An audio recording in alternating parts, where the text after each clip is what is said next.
Alemania, 1483. Tiempo de desolación y enfermedades.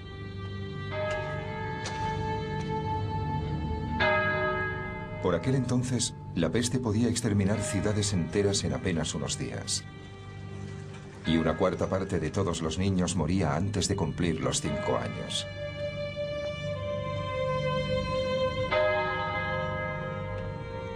En aquel mundo había un gran consuelo. La Iglesia y su paraíso prometido.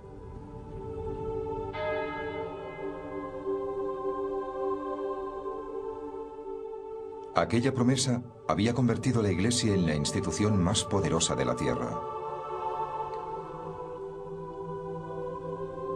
Rica como nadie, más poderosa que la realeza, pero también corrupta y tiránica. Un imperio que habría de derrocar un solo hombre: Martín Lutero.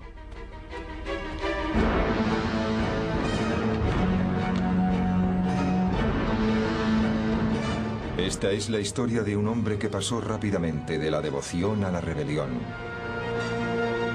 de una búsqueda que encendería los ánimos en Europa, propagando la revolución en las naciones, y desencadenando un grito de libertad cuyo eco alcanzaría el mundo moderno.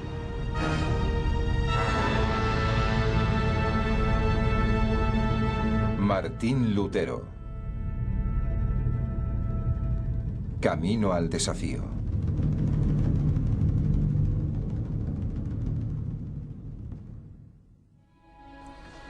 Alemania, febrero de 1546. Martín Lutero viaja de Wittenberg a Eisleben. El otrora hombre más famoso de Europa se acerca al fin de sus días. Este será su último viaje.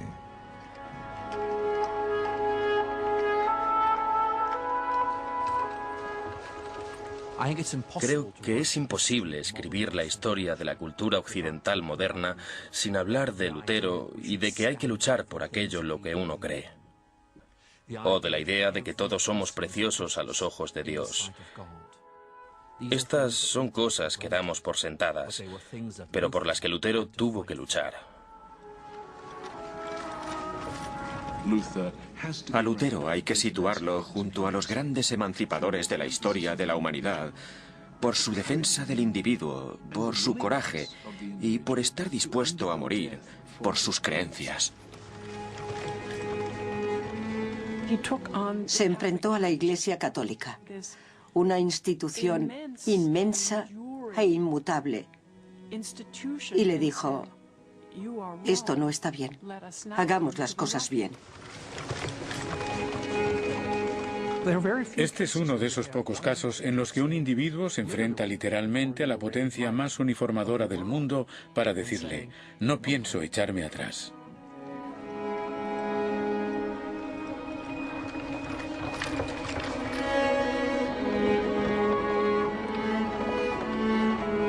Seguro que no ha habido nadie en 1000 años a quien el mundo haya odiado tanto como a mí. Ojalá nuestro Señor me aconseje y me lleve pronto con él. Con gusto alargaría el cuello para que sobre él cayese toda la furia de un trueno y me derribase. Amén.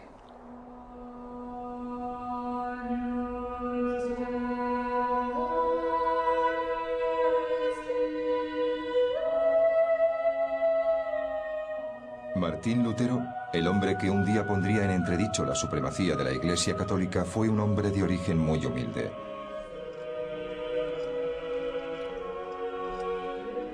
Creció en una pequeña ciudad llamada Eisleben, en el norte de Alemania.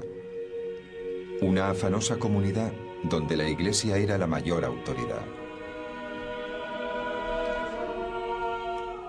Lo más destacado de la religión en la Baja Edad Media era el cristianismo, la única religión posible. La suya era la única gran historia que se podía contar. Una historia que de hecho se contaba sistemáticamente y que formaba parte integral de las instituciones allí donde uno iba.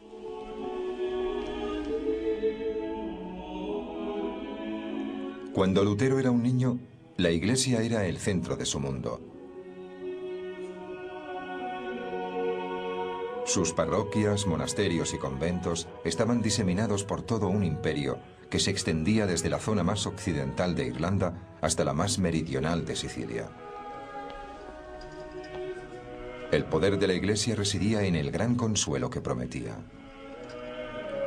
Si acatabas sus normas y practicabas sus ritos, podías escapar a los horrores de este mundo y encontrar la felicidad eterna en el cielo.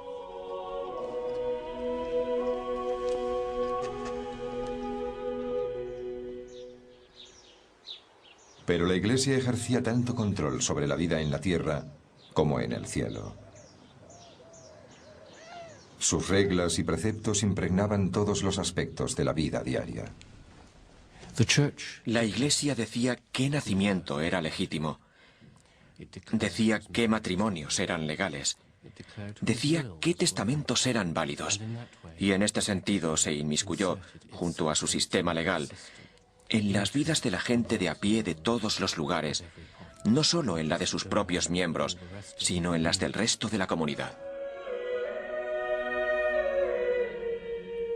Como muchos otros a su alrededor, el joven Lutero acataba los preceptos de la Iglesia. Había trabajado como monaguillo y había cantado en el coro. Hasta aquí, una imagen de paz y armonía.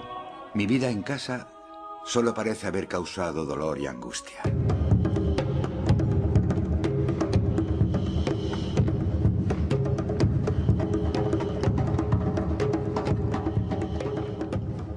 El padre de Lutero, Hans, era fundidor de cobre, uno de aquellos nuevos y prósperos hombres de negocios que se habían librado del yugo del antiguo sistema feudal para montar su propio negocio. Hans tenía unos planes muy ambiciosos para su hijo. Estaba decidido a que remontase más peldaños en la escala social, convirtiéndole en abogado. Pero Lutero no vivía en un hogar feliz. Lutero nos facilita muchos recuerdos de su infancia, y sus rememoraciones no son del todo positivas. Recuerda la frustración que sentía, cómo su padre le castigaba por sus fracasos o por su desobediencia, y creo que la impresión que da es la de alguien con muy baja autoestima.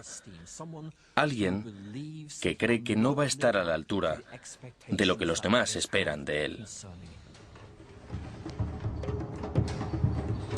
Hans Lutero juzgaba con dureza a su hijo.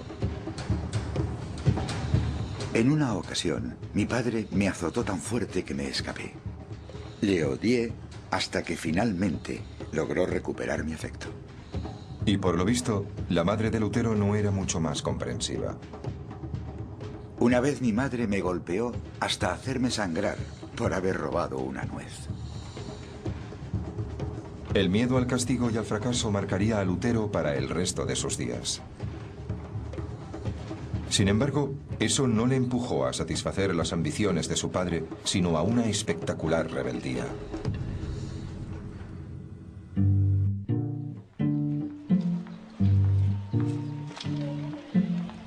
En un principio, Lutero siguió el camino que habían trazado para él. Su padre le envió a las mejores escuelas de la región y a los 18 años empezó a ir a la Universidad de Erfurt. Comparada con la ciudad natal de Lutero, Erfurt era una animada metrópolis.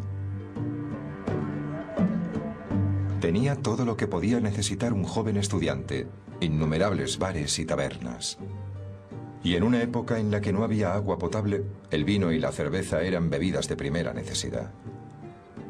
La ciudad incluso contaba con un burdel municipal regido por el ayuntamiento. Pero Erfurt también era única en aspectos de mayor calado. No era un gran centro industrial ni político, pero sí era un gran centro eclesiástico, y en él abundaban las actividades de la Iglesia. Se calcula que allí había 14 órdenes religiosas distintas representadas en una sola, así como 25 parroquias. De hecho, por aquel entonces se decía que Erfurt era la Roma de Turingia, la Roma de aquella región de Sajonia, debido a la alta concentración de talentos eclesiásticos.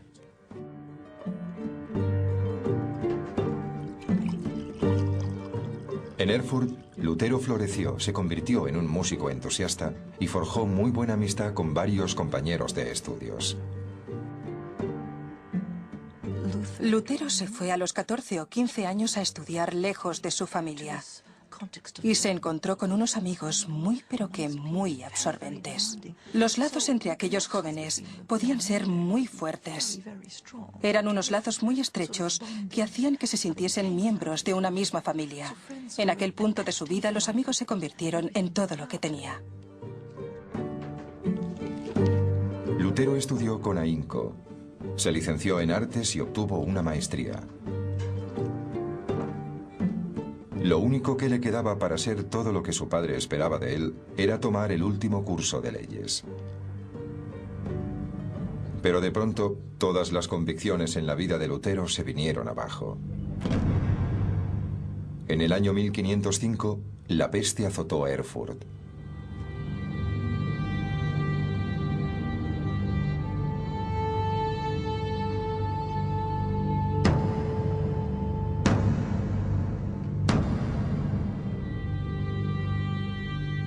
La enfermedad se propagó fuera de control por las estrechas calles de la ciudad, sembrando la muerte y la angustia a su paso. Lo que más temía la gente de la peste era que te cogía por sorpresa. Algunos cayeron, otros se libraron.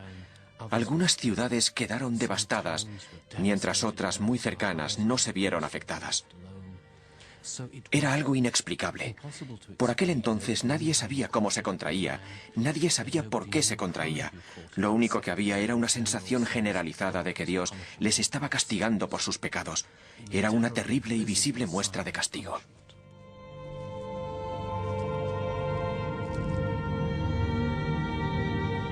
Durante los últimos 100 años, la peste había acabado con casi la mitad de la población europea.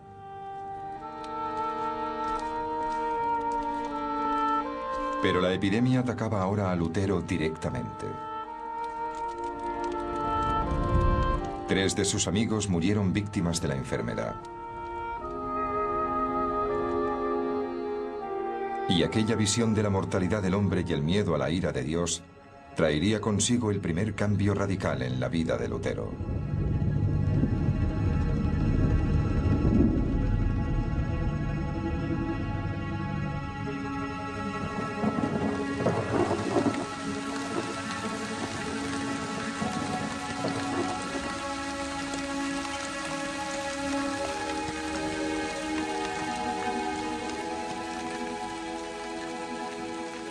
Lutero, con 23 años, regresaba a Erfurt tras visitar a su familia. Cuando de pronto se vio atrapado en una espectacular tormenta eléctrica.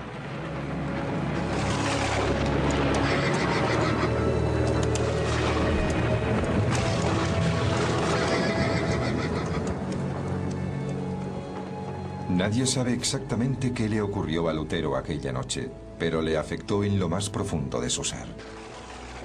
De repente, acechado por el pánico y la congoja de la muerte, me vi obligado a hacer un trato con Dios.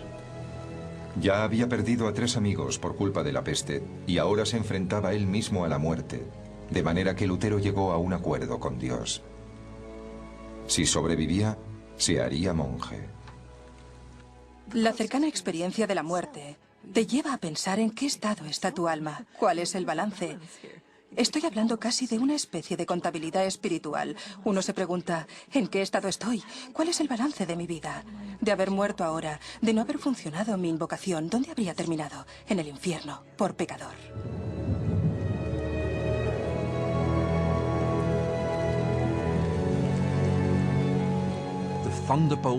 Aquel rayo le señaló 2 caminos. Podía coger el camino que su padre quería que cogiera, o podía coger el camino que, en sus propias e inconscientes cavilaciones, él mismo empezaba a creer que debía tomar.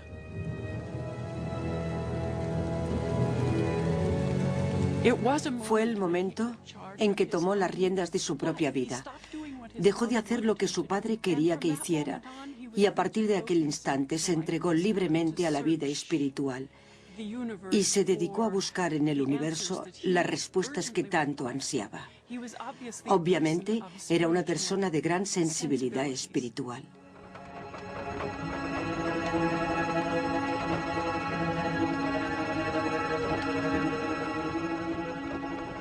Ah, cómo se enfureció mi padre al averiguar que su hijo no iba a convertirse en abogado. Perdió la razón, se comportó como un loco. ¿Cómo se iba a imaginar él que el hecho de tener un monje en la familia le iba a suponer más prestigio y vergüenza que 1000 abogados vestidos de armiño?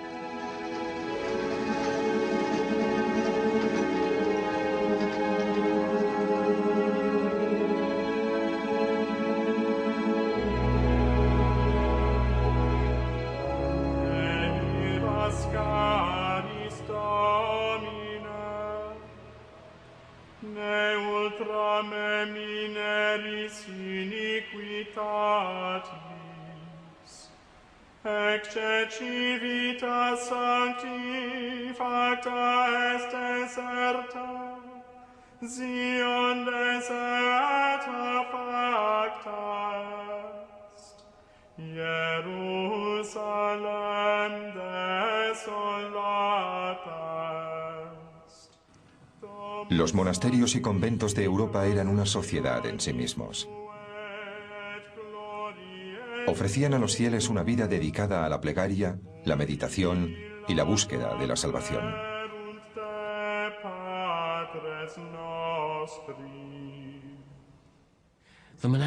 La vida monástica estaba marcada por el ritmo de las 7 horas del día litúrgico.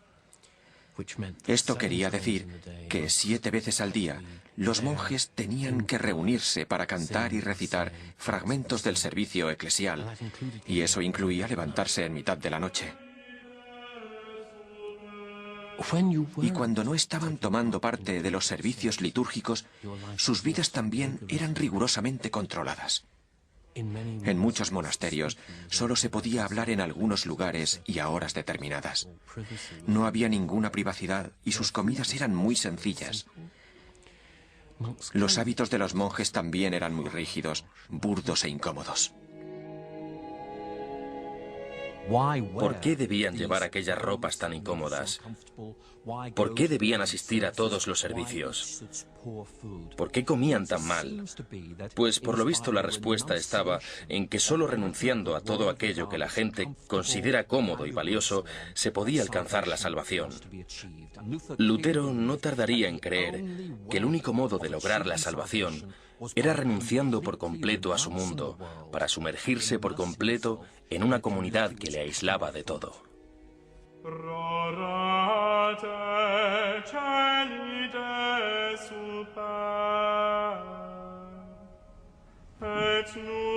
Dos semanas después de aquella noche en el bosque, Lutero se unió a una de las órdenes monásticas más severas de Alemania, los monjes agustinos de la estricta observancia.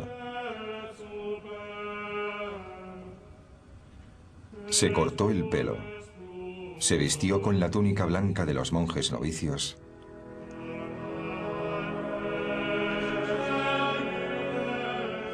y se postró ante el abad.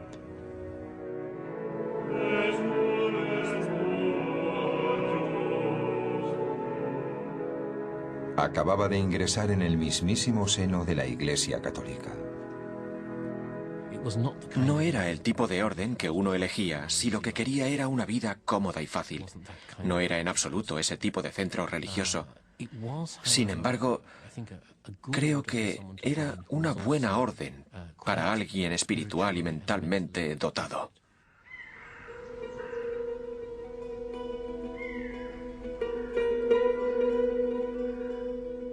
Pero el nuevo hogar de Lutero tenía tanto de negocio como de retiro espiritual. El abad dirigía un próspero negocio de tintado de prendas. Los monjes tenían una destilería donde preparaban una cerveza bastante popular. Y encima, el monasterio era propietario de toda una serie de tierras en el vecindario, cuyas rentas y diezmos le proporcionaban unos ingresos sustanciosos. Todo esto quedaba minuciosamente registrado en los dilatados libros de cuentas del monasterio.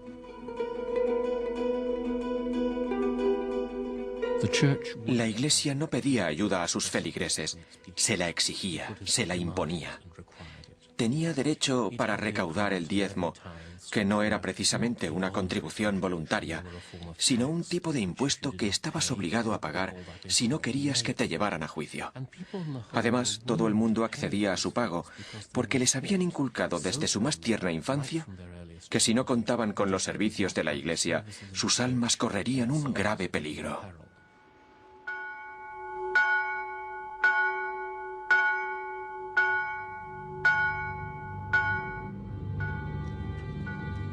Estos abusos de la Iglesia terminarían por ofender y disgustar a Lutero. Aunque de momento, lo único que le preocupaba era su alma. Se lanzó de lleno a la vida austera y solitaria que la Iglesia reserva a sus más devotos seguidores.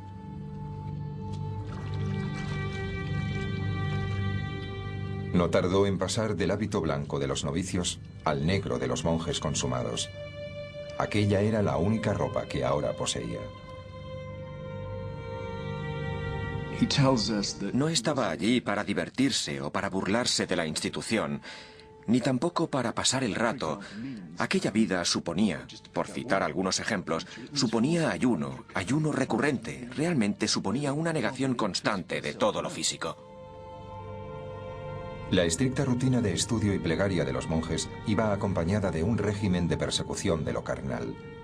Alentaban a los iniciados a dormir sin sábanas ni mantas e incluso a fustigarse.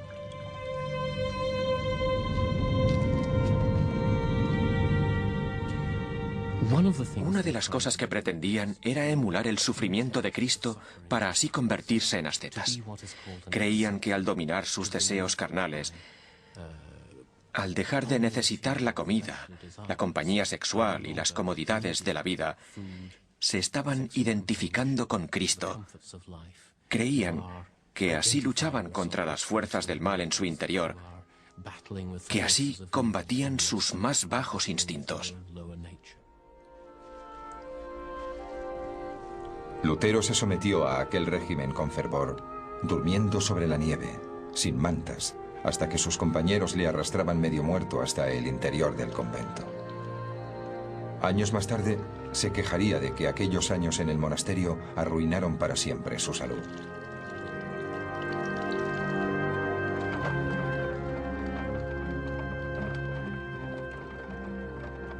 Si alguna vez un monje mereció ganarse el cielo por su devoción, ese fui yo. De haber seguido un tiempo más con aquella vida, me habría matado con vigilias, las plegarias, las lecturas y demás trabajos. Todo lo que Lutero hizo a lo largo de su vida lo hizo a conciencia. Lutero lo hacía todo al 100%, al 110%. Y si a Lutero se le había metido en la cabeza hacerse monje, pues lo iba a dar todo, se iba a entregar en cuerpo y alma. Fue un buen monje.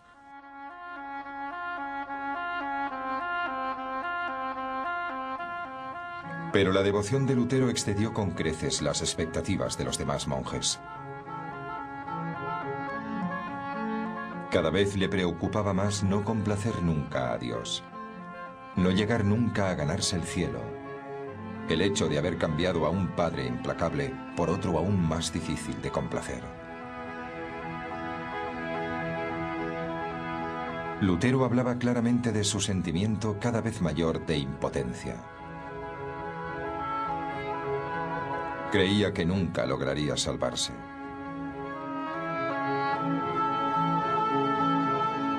Los designios del Señor son demasiado elevados y difíciles de satisfacer. Y esto lo demuestran no solo los textos divinos, sino mi propia experiencia y sentir.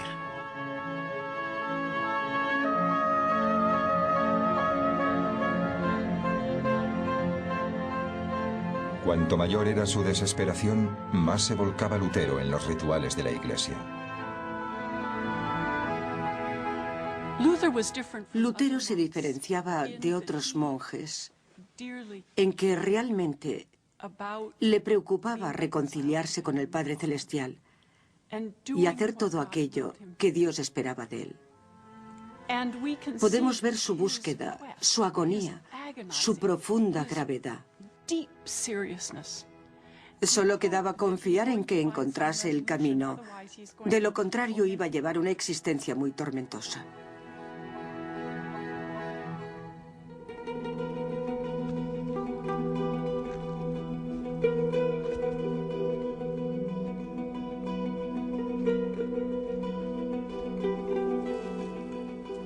Durante 5 años, Lutero trabajó sin descanso.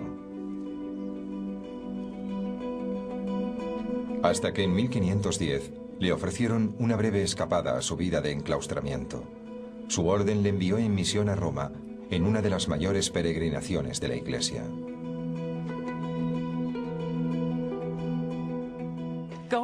El viaje a Roma era una peregrinación muy especial, ya que era la capital de la Iglesia Católica Romana y desde una perspectiva occidental, la capital del cristianismo. Lutero decidió inmediatamente que intentaría sacarle el mayor provecho espiritual posible a aquel viaje. Roma era una valiosa reserva de santidad. Era el hogar de San Pedro, del Papa y de los restos de innumerables santos y mártires. Decenas de miles de peregrinos visitaban Roma todos los años, con la esperanza de que aquel viaje los acercase más a Dios. Vestían de forma diferente, cogían un palo, caminaban y vivían con austeridad. Había pocos albergues a lo largo del camino para los peregrinos, así que para cuando llegaban al lugar de peregrinaje, en cierto modo, ya habían cumplido penitencia y merecían encontrar las tumbas de los santos al final de la peregrinación. Por fin eran dignos merecedores de la gracia del encuentro. Lutero y sus compañeros tardaron más de 2 meses en realizar su largo viaje hacia el sur. Finalmente, en octubre de 1510, llegaron a la ciudad eterna.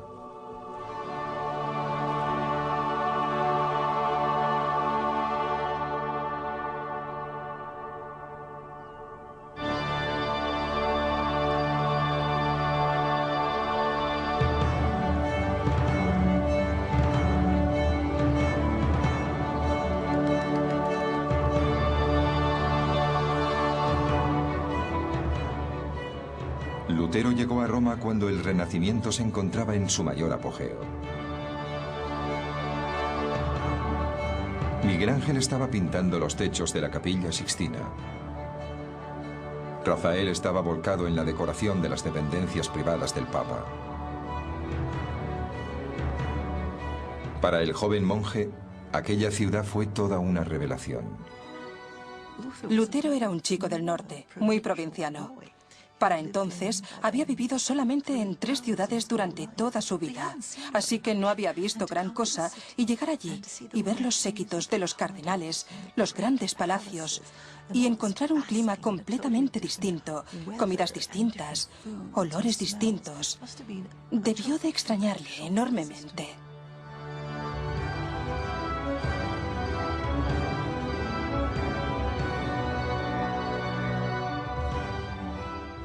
Por lo visto, cuando Lutero llegó por vez primera a Roma y entró en la ciudad, le abrumó enormemente la idea de estar en la ciudad sagrada.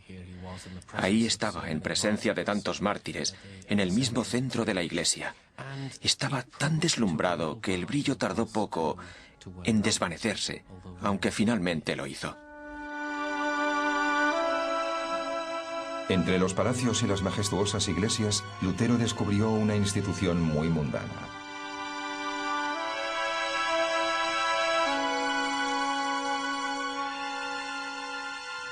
Aquella ciudad daba tanta importancia al dinero como a la religión. El papado como institución recaudadora de dinero era como un enorme sumidero que tragaba dinero procedente de toda Europa. La Iglesia enseñaba que el dinero era la raíz de todo mal y que, por ejemplo, prestarlo a cambio de intereses era un pecado mortal. Pero en realidad la Iglesia movía millones de ducados. En realidad, Lutero había llegado a la sede principal de una gran corporación europea, sustentada en los beneficios de monasterios como el suyo, en la donación de sus fieles y en los impuestos que cobraba por todo, desde una licencia matrimonial a un cardenalato.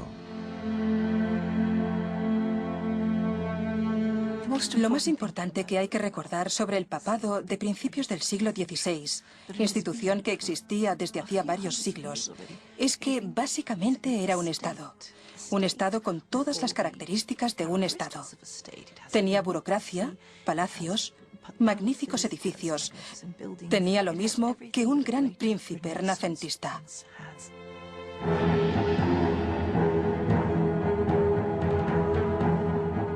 El El papado incluso ostentaba poder militar. De hecho, el castillo de Sant'Angelo, el fuerte privado del Papa y su batería de cañones se alzaban imponentes sobre la ciudad.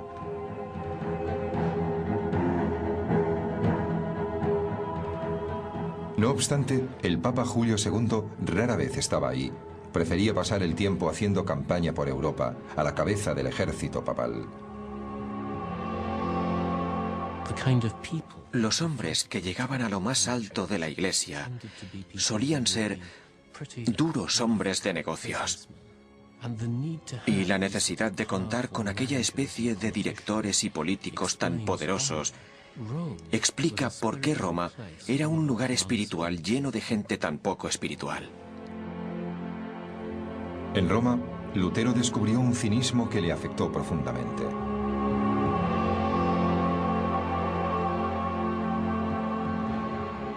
Él contaba que en una ocasión, mientras rezaba tímidamente durante el servicio de una de las magníficas iglesias de la ciudad, el cura sentado a su lado le dijo: «Acabe pronto, ¿quiere?». Y después, mientras alzaba la hostia sagrada en la que creía que se había transformado el cuerpo de Cristo, otro cura murmuró: «Pan eres y pan seguirás siendo».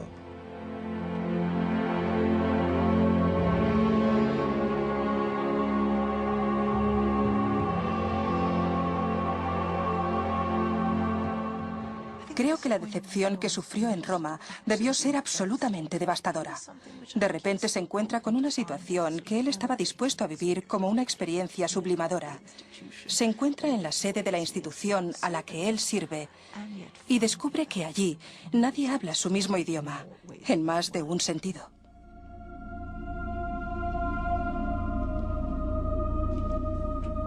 Lutero también descubrió que a la Iglesia le complacía aprovecharse de sus peregrinos.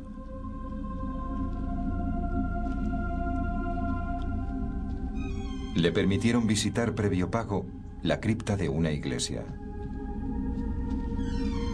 Allí podría ver los restos de 46.000 mártires cristianos. Aquello le concedía lo que se conocía como una indulgencia, que le permitiría rebajar su tiempo de estancia en el purgatorio tras su muerte.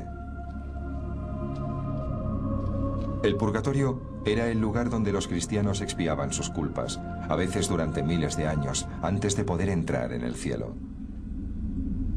La oportunidad de comprar una reducción del tiempo de estancia en el purgatorio era algo muy tentador para los fieles y muy rentable para la Iglesia.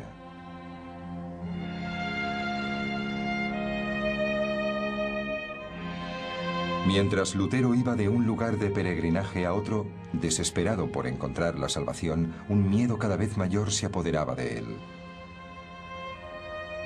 ¿De verdad todo aquello podía acercarle a Dios? Finalmente, Lutero entró en crisis y empezó a cuestionar las enseñanzas de la Iglesia, a la que había entregado su vida. ¿Quién sabe si realmente es así?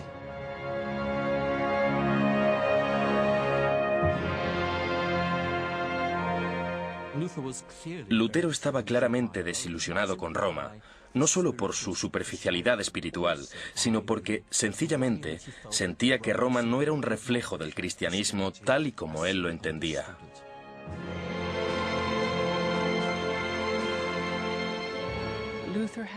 Lutero tenía la sensación de que las respuestas se le escapaban.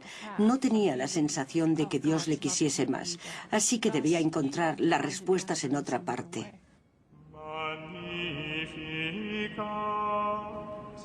El viaje de Lutero a Roma solo le había causado desilusión y más dudas. Y ahora, la vida en el monasterio le ofrecía menor consuelo que antes. Desesperado por garantizar su salvación, Lutero se pasaba la vida confesándose. Ponía su alma al desnudo hasta 4 veces al día, a veces durante 6 horas seguidas. El resto del tiempo se lo pasaba cumpliendo penitencia.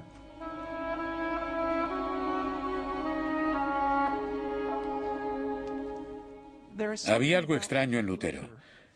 Creía que nunca lo iba a lograr y aún así no dejaba de intentarlo. Se confesaba y conseguía la absolución, y así era como se suponía que la Iglesia debía tratar aquellos asuntos.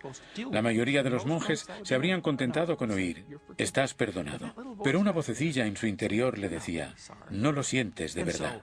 Así que tenía que volverse a confesar una y otra vez para volver a ser absuelto, pero la vocecilla le decía: «No, no lo dices de corazón». Así que la vida monacal fue un infierno para él. Ahí estaba él haciendo lo más importante, lo mejor que podía hacer un hombre según la sociedad, y aún así no se sentía mejor.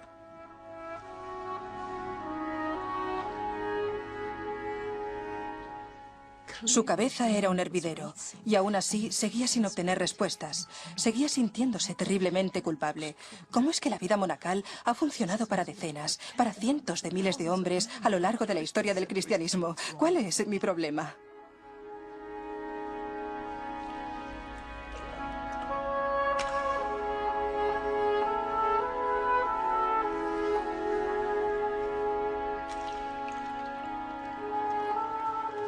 Por irreprochable que fuera mi vida monacal, seguía sintiéndome como un pecador con la conciencia llena de culpa. No podía creer que mi trabajo complaciera a Dios. De hecho, odiaba a aquel Dios. Así que me encolerizaba conmigo mismo. Vivía furioso y atormentado.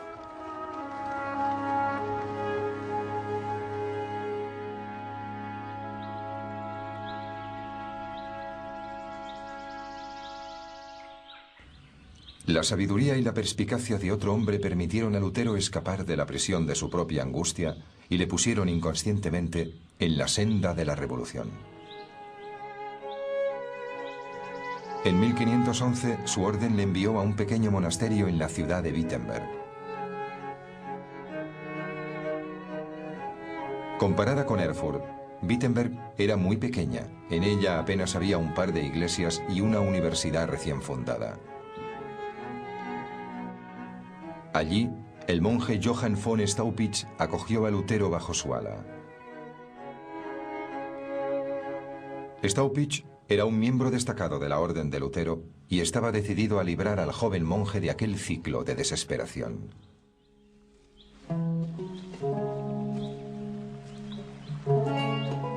Staupitz informó a Lutero de que había decidido convertirle en profesor de estudios bíblicos de la nueva Universidad de Wittenberg.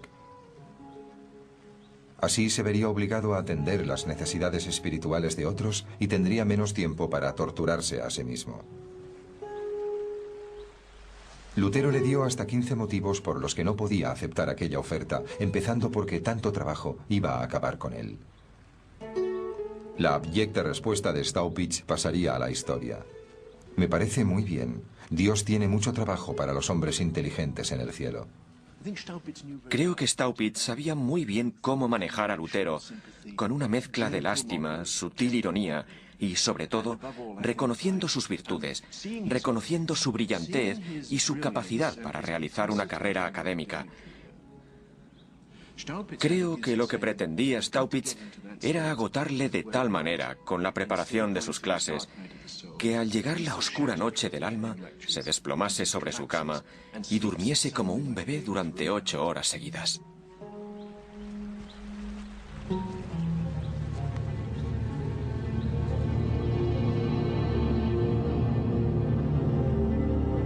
La intuición de Staupitz resultó ser muy certera.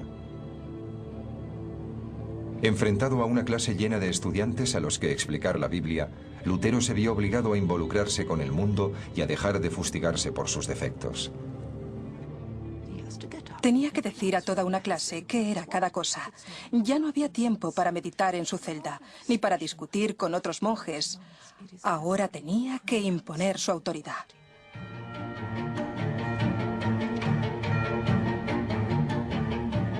Se volcó en su trabajo y se puso a estudiar no solo el texto latino estándar de la Iglesia, sino también la edición griega y la hebrea.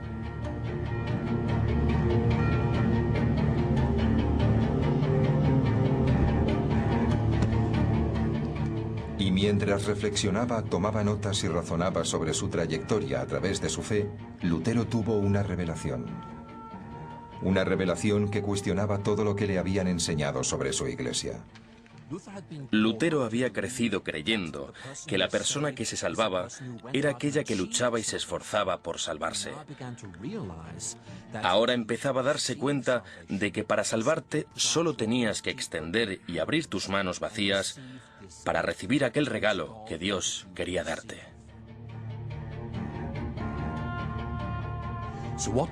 Lo que Lutero estaba diciendo era que no necesitamos la institución de la Iglesia, ni la intercesión de los sacerdotes, ni tampoco las grandes ceremonias papales para ir al cielo. No es un asunto entre el hombre y la Iglesia, sino entre el hombre y Dios.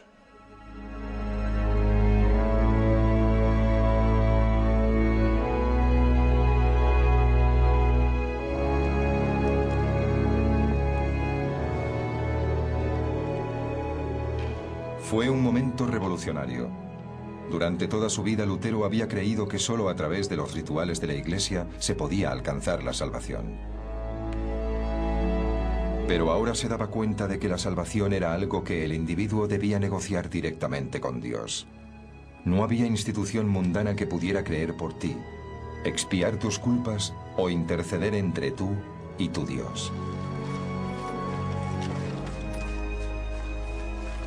Sentí que había vuelto a nacer y que las puertas del cielo se abrían para mí.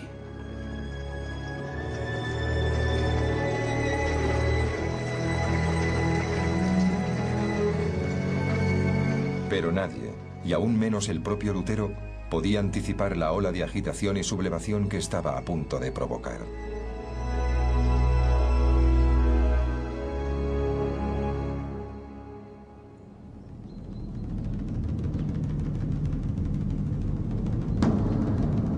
Habían pasado 7 años desde la visita de Lutero a Roma.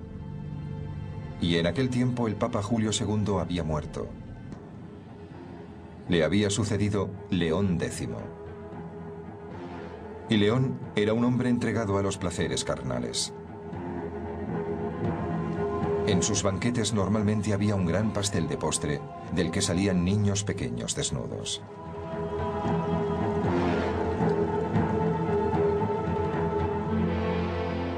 En solo 2 años de suntuosas celebraciones y cacerías de jabalíes, León vació las arcas papales. Se vio obligado a detener las obras de la mayor extravagancia de la Iglesia hasta la fecha, la gloriosa Basílica de San Pedro. Es uno de los mayores proyectos de construcción en la historia de Europa y todos los grandes artistas, escultores y arquitectos del Renacimiento italiano, sin excepción, participaron en él. Eso sí, tragó dinero como solo un proyecto de construcción de esta magnitud podía hacerlo. León se mostraba despreocupado. Y para volver a llenar sus arcas, recurrió a uno de los mejores métodos que tenía la Iglesia para recaudar dinero: la venta de indulgencias, o lo que es lo mismo, cobrar a los fieles por entrar en el cielo. Las cartas de indulgencia eran pedazos de papel que vendían por un módico precio que, dicho sea de paso, cambiaba según las posibilidades de cada uno, y que aseguraban al portador el perdón de sus pecados. Las indulgencias de León tenían una serie de ventajas únicas. Se podían comprar no solo para uno mismo, sino también para los parientes muertos. Y encima, perdonaban una serie de pecados inimaginables. Incluso se decía que, de haber sido posible, habrían absuelto a aquellos que hubiesen mantenido relaciones sexuales con la Virgen María. En definitiva, la salvación a cambio de dinero. La cantidad de dinero que se pretendía recolectar con las indulgencias de 1517 era muy, muy grande. Y estoy hablando de decenas de miles de florines. Eso en dinero moderno serían muchos millones. León preparó detenidamente la emisión de su nueva indulgencia. Contrató los servicios de un fraile dominico llamado Johann Tetzel para su venta. Y eligió muy bien. Tetzel era un publicista maravilloso, especializado en jingles y eslóganes promocionales. Prácticamente inventó el uso de eslógans publicitarios. Decía cosas como: Cuando la moneda tintinee en el cofre, del purgatorio salga tu alma dando un bote. Casi puede uno ver el alma llegando de un brinco al cielo desde el purgatorio. León esperó a que sus arcas vacías se llenaran con las donaciones de los fieles.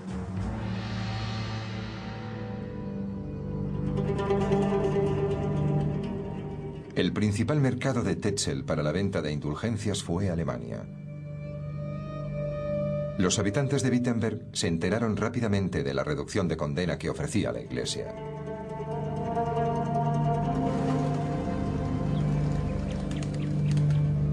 Lutero se encontró con que muchos de sus parroquianos hicieron oídos sordos a sus sermones para salir corriendo a gastar el dinero que tanto les había costado ganar en la mercancía de Tetzel.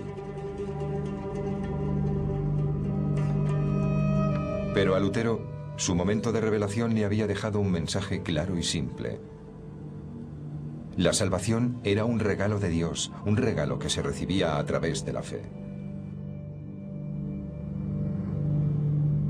Y eso quería decir que la Iglesia no tenía derecho a vender la redención. Para él aquello fue un asunto pastoral.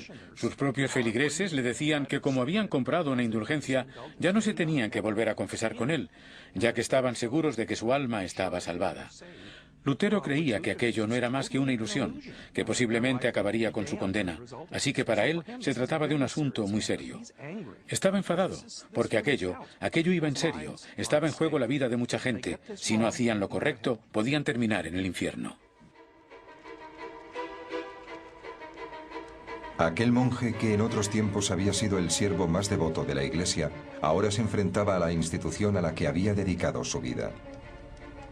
La noche del 31 de octubre de 1517, Lutero se sentó y redactó una larga y vehemente lista de críticas. 95 balas o tesis dirigidas al Papa y a su comercio de indulgencias.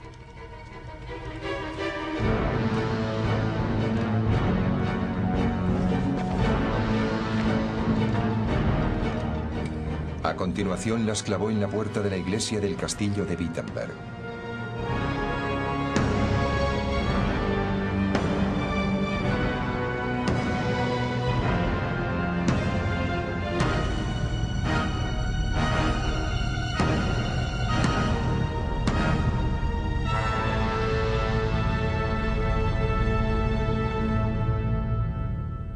Fue un ataque flagrante al mayor poder del momento. La bendición divina está al alcance de todos sin necesidad del Papa. Las indulgencias son verdaderamente perniciosas, inducen a la autocomplacencia y ponen en peligro la salvación. El Papa es más rico que Creso. Debería vender la Basílica de San Pedro y entregar ese dinero a los pobres. En suma, lo que las 95 tesis dicen es: ¿dónde están los límites del poder papal? Creo que la primera ya planteaba el problema abiertamente, al decir que el camino al arrepentimiento y el perdón era mucho más arduo de lo que pudiesen hacer creer las indulgencias. La cosa no era tan sencilla como decían las indulgencias. Las indulgencias dicen que el perdón tiene precio. Lo que Jesucristo dice, y Lutero le cita, es que el arrepentimiento, que el perdón está en el arrepentimiento. Y eso ya es más difícil. Así que yo creo que realmente estaba cuestionando la autoridad papal.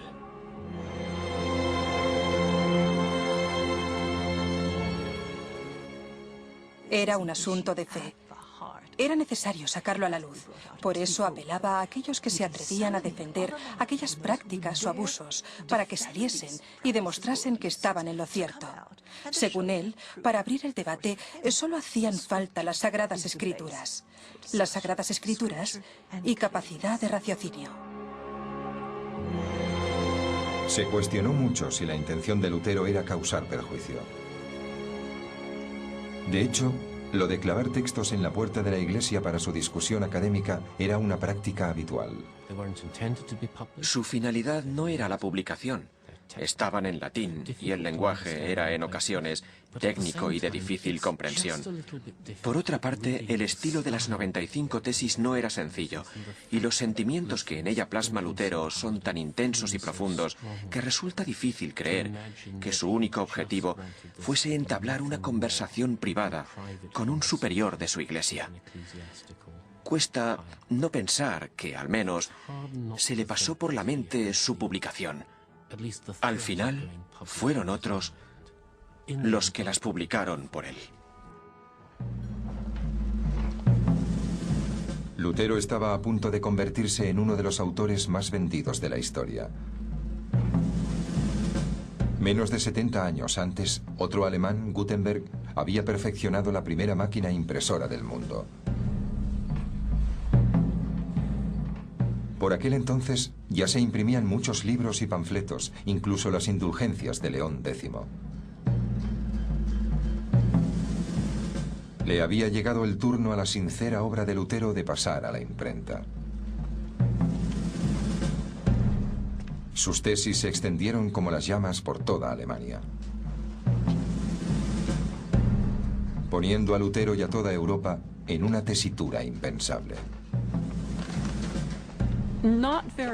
Escondían en su interior la capacidad para deshacer la autoridad del Papa. El propio Papa patrocinaba las indulgencias y sin su aprobación no se podían vender. ¿Con qué derecho un fraile advenedizo las cuestionaba? Lutero no fue capaz de prever la consternación que aquello iba a provocar entre las más altas esferas.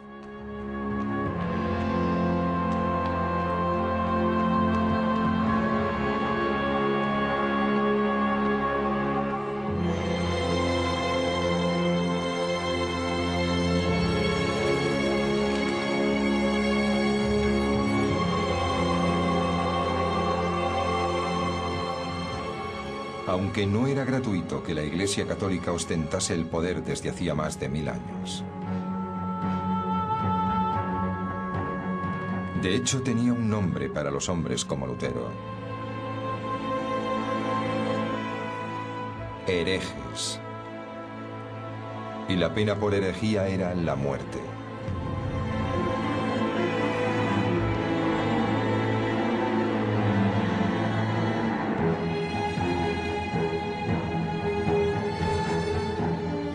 Ya estaba montada la escena para el mayor conflicto en la historia de la Iglesia. Una batalla entre la institución más poderosa del planeta y un monje solitario.